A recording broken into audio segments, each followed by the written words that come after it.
y'all, welcome back for another Tristen Marie video here on the Doss Family YouTube channel.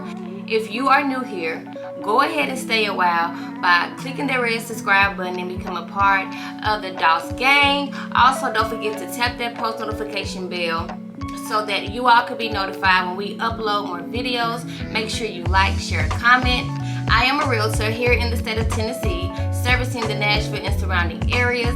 So if you are needing help with your process to home ownership, or if you're needing help with selling your home, or if you're needing help with finding investment properties, or whatever the case may be, go ahead right now and email me at thodge@realtracks.com. I love connecting with people and I am always accepting new clients. So if you would like for me to help you with any of your real estate needs, go ahead and email me. As you can tell by the title, today I am going to briefly be talking about the process to buying a home.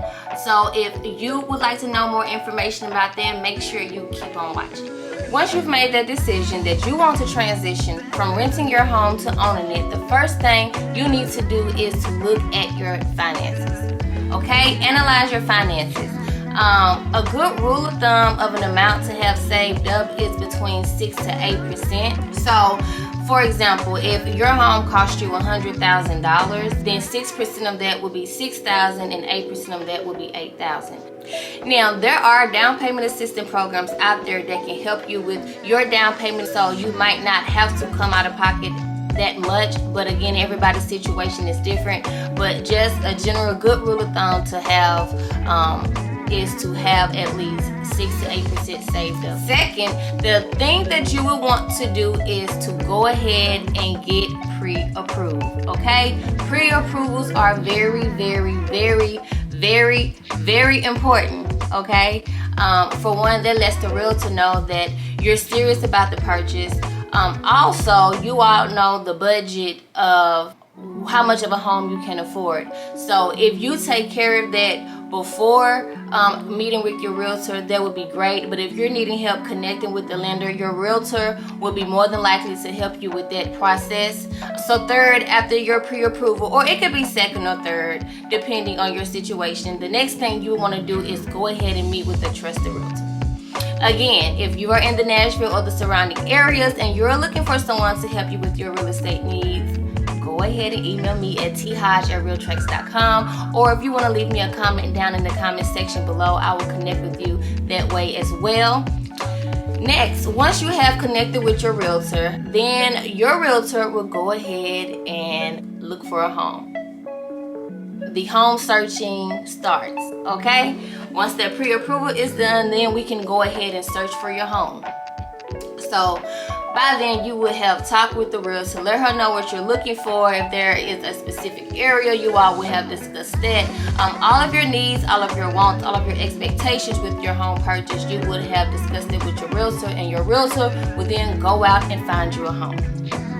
Now, once you find a home that you all like, the realtor will then run a CMA. A CMA is a competitive market analyst, and basically that is just comparing properties that are similar to your property of interest to make sure that the home is being priced right.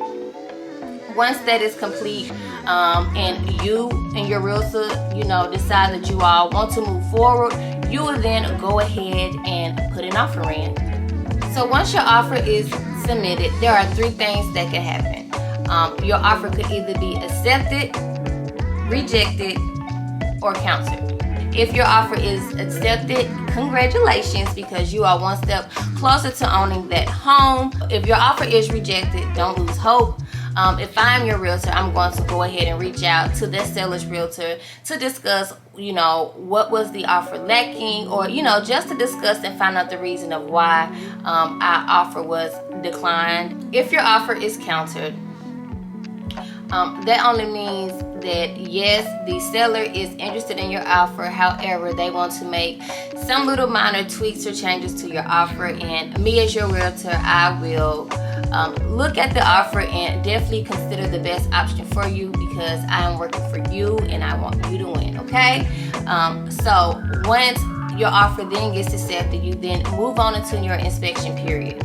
The inspection period normally lasts between 7 to 10 days. I suggest that everybody get an inspection. Even if you know the seller personally. If the seller is related to you, honey, go ahead and pay those few $100s that it costs to get an inspection and get the inspection. It is definitely worth the huge investment that you are making, okay? In that time frame, if anything is found wrong with the home during that period, you are still covered and you can back out without anything happening to you as the buyer, okay? Whereas if you don't do the inspection, you're stuck with that home even if it's a whole bunch of stuff wrong with it, okay?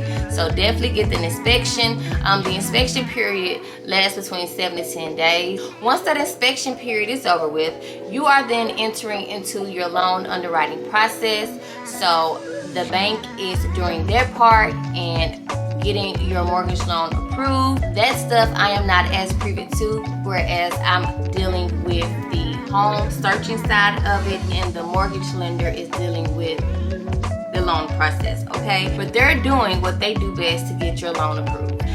During the loan underwriting process, any correspondence that happens during this time is between the buyer and the bank.